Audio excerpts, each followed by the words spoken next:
Hi what's up guys, मैं हूँ Rimita and welcome back to my YouTube channel.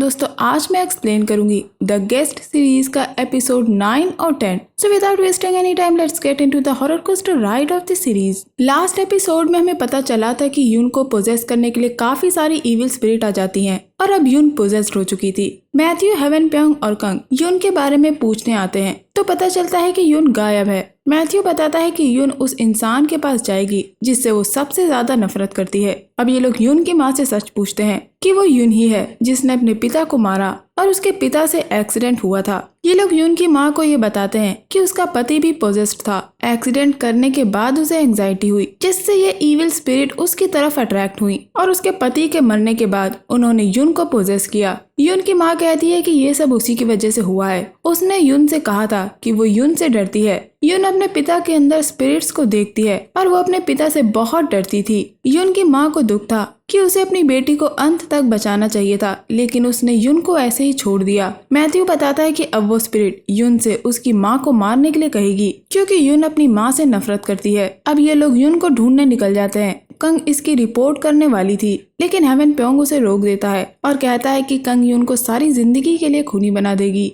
जिसके लिए सारी जिंदगी लोग उसको ब्लेम करते रहेंगे। और ठीक ऐसा ही हेवन प्योंग के साथ हुआ था। उसने तो खुद को संभाल लिया लेकिन हर इंसान एक जैसा नहीं होता। जबकि यून तो जानती तक नहीं थी कि वो क्या कर रही है, वो पोजेस्ड थी और अब उसे पता है कि उसने अपने पिता को मारा है। वो पहले से ही बहुत दर्द में है लेकिन कंग नहीं मानती। तब मैथ्यू से बताता है कि हेवन प्योंग के साथ भी यही हुआ था। लोगों ने उसे ब्लेम किया था और वो यून के अंदर अपने बचपन को देखता है, इसीलिए वो यून की रिपोर्ट करने के लिए रोक रहा है। इसके बाद हम देखते हैं कि यून अपनी माँ को कॉल करती है और मिलने को कहती है। इधर हेवन प्योंग को कॉल पे ये बात पता लगती है, लेकिन जब ये तीनों यून की माँ से मिलने जाते हैं तो पता लगता है कि वो तो मैथ्यू लोगों से मिलने के लिए निकल गई। दरअसल ये इविल स्पिरिट की चाल थी ताकि वो यून की माँ को बुला सके।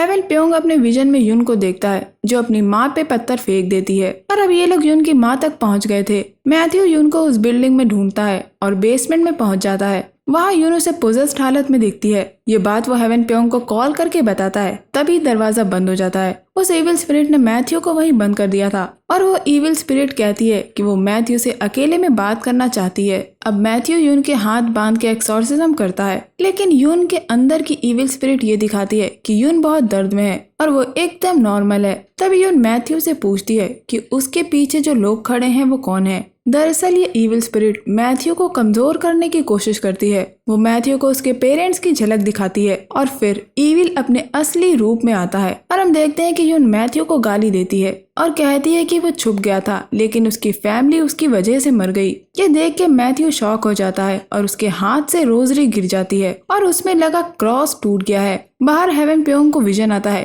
कि मैथ्यू को कई सारी इविल स्पिरिट ने घेर रखा है और वो सारी इविल स्पिरिट मैथ्यू पे वार कर रही हैं। इधर अंदर यून कहती है कि मैथ्यू ने अपनी कसम तोड़ दी। मना करने के बावजूद उसने एक्सॉर्सिज्म किया और अब गॉड उसकी रक्षा नहीं करेगा। मैथ्यू को हेवन प्योंग की बात नहीं माननी चाहिए थी। और अब यहाँ एक और ट्विस्ट आता है जब यून कहती है कि आज से हर रात मैथ्यू को चाकू के वार का दर्द होगा और जब मैथ्यू का सामना इन इविल स्पिरिट से दोबारा होगा तो उसके पूरे शरीर पे चाकू भोंकने के जख्म आएंगे। वो कहती है कि तुम्हारा मांस और खून सड़ जाएगा और जब मैथ्यू का तीसरी बार इन इविल स्पिरिट से सामना होगा तो वो मर जाएगा। अब मैथ्यू बाहर आता है और बेहोश हो जाता है। उसे हॉस्पिटल में एडमिट किया जाता है लेकिन मैथ्यू को होश नहीं आ रहा था। उधर हेवन प्योंग यून पे नजर रखे हुए था। वो कंग से कहता है कि ये सब उसी की गलती है। मैथ्यू ने कहा था कि वो ये नहीं कर सकता क्योंकि उसे एग्जॉर्सिस्ट प्रीस्ट की पोजीशन से हटा दिया गया है, लेकिन मैंने ही उसे फोर्स किया। हेवन प्योंग ने युक्वांग को हॉस्पिटल भेज दिया था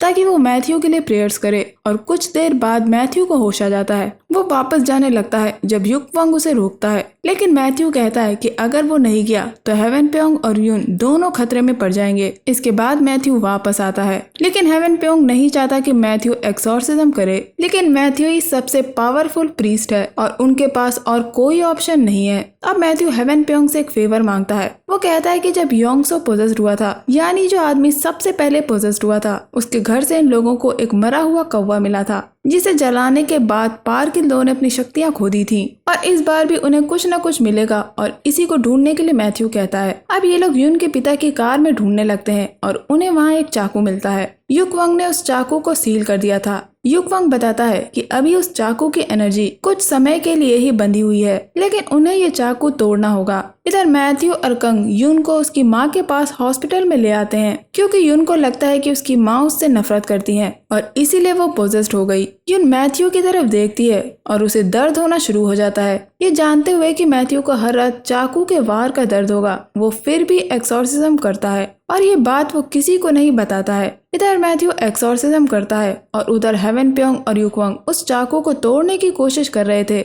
जैसे जैसे उस चाकू पे वार होता जा रहा था, यून के अंदर के स्पिरिट को दर्द होता जा रहा था, लेकिन वो चाकू टूट नहीं रहा था। तब युक्वंग भगवान का नाम लेके उस पे हथौड़ा मारता है और वो चाकू टूट जाता है। चाकू के टूटते ही यून के मुंह से पानी निकलता है और अब मैथ्यू यून से कहता है कि उसकी माँ उसे ही बचाने वहाँ आई थी, वो उससे बहुत प्यार करती हैं और यून के अंदर की स्पिरिट उसका शरीर छोड़ देती है। यून और उसकी माँ अब एक दूसरे के करीब आ चुके थे जब उसकी माँ यून से कहती हैं कि ये सारी उनकी गलती थी। अब अगले दिन मैथ्यू यून को देखने जाता है कि वो ठीक है या नहीं। वो पूछता है कि क्या अभी भी यून को वो लोग देखते हैं, क्या वो रात के 3 बजे नींद से उठ जाती है, लेकिन यून को ऐसा कुछ भी महसूस नहीं हो रहा था। मैथ्यू पूछता है कि क्या तुम अभी भी अपने माँ से नफरत करती हो, जिस पे यून कहती है कि उसे बुरा लगता है कि अगर वो नॉर्मल होती तो उसके माँ बाप के साथ ये नहीं होता, ये सब कुछ उसकी गलती है। जिस पे हेवन प्योंग कहता है कि उसके साथ भी ऐसा ही हुआ था, उसे भी पार्किल दो ने पोजेस किया था। और यहाँ एक और ट्विस्ट आता है जब यून बताती है कि उसने पार्किल दो को देखा है, उसकी सिर्फ एक ही आंख है। यून बताती है कि जब वो अपने पिता के साथ गई थी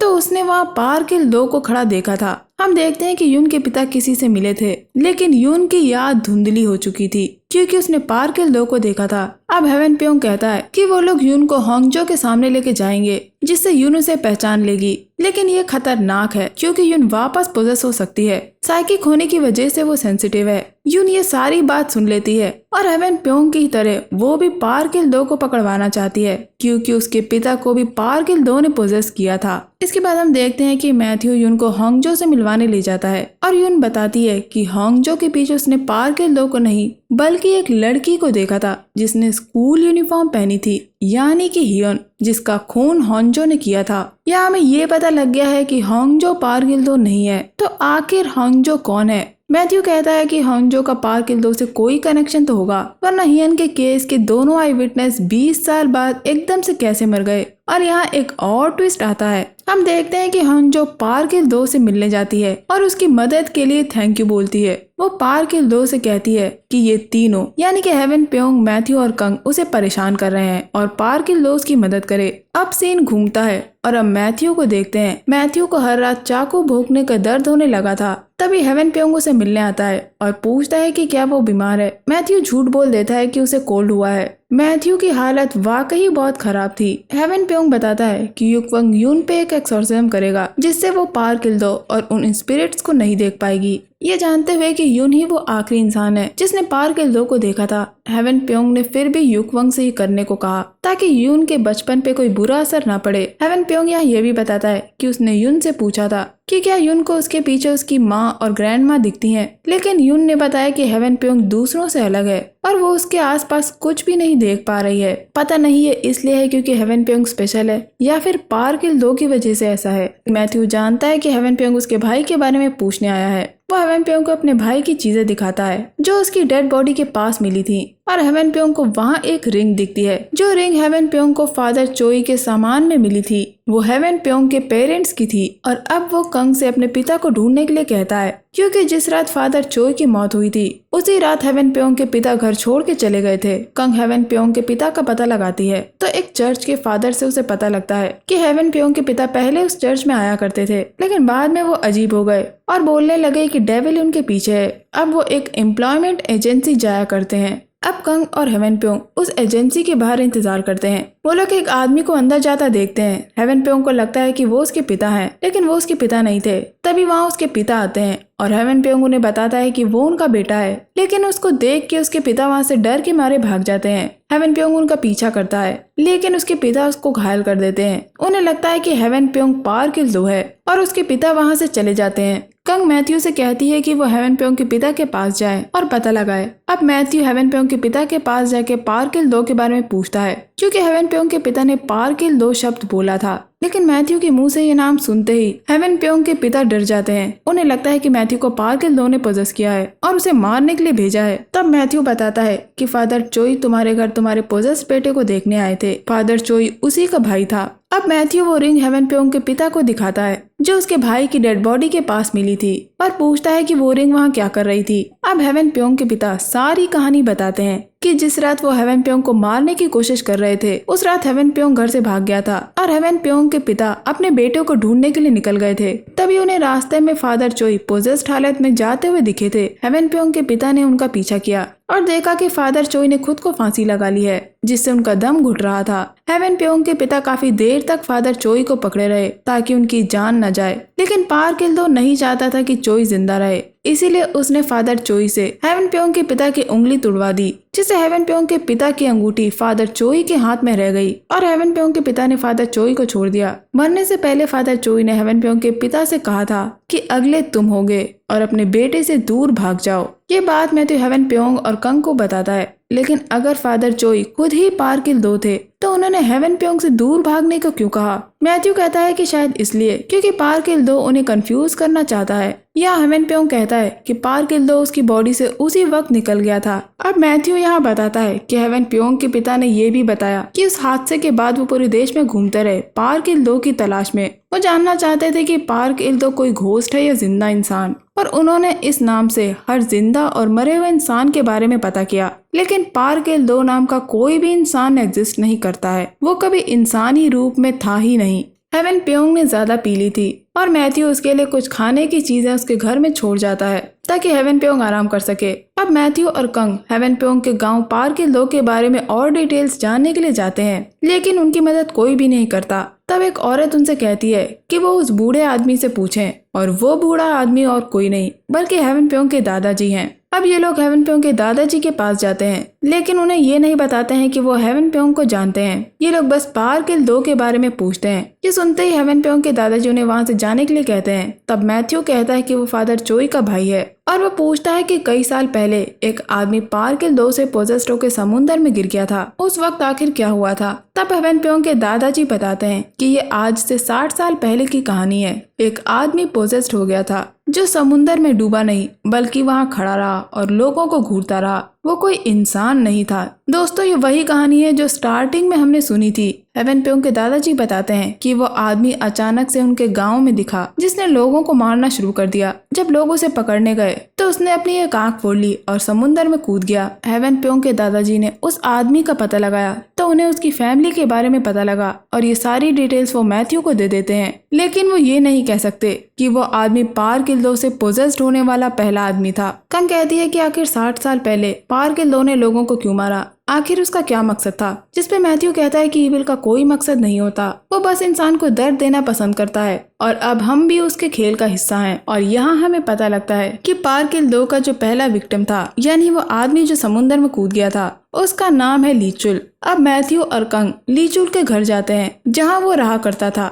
वहाँ इन्हें एक आदमी मिलता है जो कहता है कि वो लीचुल को जानता था क्योंकि वो अपने आप को पार्क इल दो कहता था। अब ये आदमी 60 साल पहले की कहानी बताता है कि जब वो खेल रहा था तो उसने लीचुल और पार्क इल दो को बात करते सुना था। पार्क इल दो लीचुल से कह रहा था कि तुम हमें ज्वाइन कर लो, और उसी वक्त पार्क इल दो ने लीचुल को पोजेस कर लिया। जिसके बाद उस आदमी ने देखा कि लीचुल कह रहा था कि वही पार्क इल दो है। यह आदमी यहाँ ये भी बताता है कि जब लीचुल पोजेस्ड हालत में समुद्र में कूद गया था उसी रात उसकी वाइफ और बेटे ने उस जगह को छोड़ दिया था और उसके बेटे का नाम ली संग है। इधर हम हेवन प्योंग के पिता को देखते हैं जो उस एम्प्लॉयमेंट एजेंसी के मैनेजर से अपनी सैलरी मांगते हैं, लेकिन मैनेजर उसको मारता है। तभी हेवन प्योंग वहाँ आके उन्हें बचा लेता है। हेवन प्योंग अपने पिता को विश्वास दिलाने की कोशिश कर रहा था कि वो ही उसका बेटा है, लेकिन उसके पिता ऐसा नहीं मानते। और यहाँ एक और ट्विस्ट आता है जब हेवन प्योंग के पिता बताते हैं कि फादर चोई सिर्फ पोजेस्ड थे, उनके अंदर पार्क इल दो नहीं था। वो बताते हैं कि फादर चोई ने मरने से पहले उन्हें बताया था कि पार्क इल दो तुम्हारे ही घर में है। यानी ये लोग अभी तक फादर चोई को पार्क इल दो से पोजेस्ड समझते थे, लेकिन पार्क इल दो खुद फादर चोई की उनके अंदर नहीं था, वो सिर्फ उन्हें कंट्रोल कर रहा था। और ये बहुत ही बड़ा राज है जो यहाँ खुलता है। ये बात हेवन प्योंग अब मैथ्यू को बताता है कि उस वक्त जब फादर यांग और फादर चोई हेवन प्योंग को देखने आए थे तो उनके जाने के बाद हेवन प्योंग को अपनी आंख से दिखने लगा था और वो ठीक हो गया था। उसे लगा था कि पार्क किल्दो उसकी बॉडी से निकल गया है और फादर चोई की बॉडी में चला गया है, लेकिन ऐसा नहीं हुआ था। और उस वक्त वहाँ फादर यांग, हेवन प्योंग के पिता और उसके दादाजी थे, क्योंकि फादर चोई तो पहले ही मर चुके हैं। अब हेवन प्योंग अपने पिता से पूछने जाता है और मैथ्यू और कंग हेवन प्योंग के दादाजी से पूछते हैं कि क्या उस वक्त वहाँ कोई और भी आया था। लेकिन हेवन प्योंग के पिता और उसके दादाजी दोनों ही अलग बातें बताते हैं। हेवन प्योंग के पिता का कहना था कि दोनों प्रीस्ट के जाने के बाद वो और हेवन प्योंग के दादाजी हेवन प्योंग के पास बैठे थे, वो उसकी देखभाल कर रहे थे। लेकिन हेवन प्योंग के दादाजी का कहना था कि वो उस रात अपने रिश्तेदार से मिलने चले गए थे और उस रात वहाँ हेवन प्योंग और बस उसका पिता था, दोनों ही अलग अलग कहानी बता रहे थे। और यहाँ एक और ट्विस्ट आता है जब हेवन प्योंग के पिता बताते हैं कि उस रात हेवन प्योंग के दादाजी ने हेवन प्योंग को मारने के लिए कहा था। अब ये बात हेवन प्योंग अपने दादाजी से पूछता है, जो कहते हैं कि ऐसा कुछ भी नहीं हुआ था, उन्होंने खुद हेवन प्योंग को बचाया था और उसे वहाँ से भाग जाने को कहा था क्योंकि उसके पिता उसको मारना चाहते थे। अब मैथ्यू और हेवन प्योंग दोनों ही एक दूसरे से बात करते हैं और मैथ्यू हेवन प्योंग को बताता है कि उसके दादाजी ने कहा था कि उस रात वो घर पे नहीं थे। दोस्तों यहाँ पे कुछ तो गलत है, यानी इन दोनों में से कोई तो है जो झूठ बोल रहा है। अब जो झूठ बोल रहा है क्या वही पार्क किल्दो है? इसके बाद हम मैथ्यू और फादर यांग को देखते हैं। मैथ्यू फादर यांग से पूछता है कि उस दिन उन्होंने हेवन प्योंग के दादाजी या उसके पिता में कुछ अजीब सा देखा था, लेकिन फादर यांग ने ऐसा कुछ भी नहीं देखा था। वो कहते हैं कि अगर हम तीनों ही उस दिन वहाँ थे तो मैथ्यू को हम तीनों पे ही शक करना चाहिए और हेवन प्योंग पे भी, क्योंकि जब डीमन एक बार किसी इंसान को अपना एम बना लेता है तो वो उसे तब तक नहीं छोड़ता जब तक उसकी आत्मा उसे न मिल जाए। फादर यांग मैथ्यू को सावधान रहने के लिए कहते हैं। अब हेवन प्योंग अपने दादाजी से मिलने के लिए गांव जाता है तो देखता है कि वो वहाँ नहीं थे।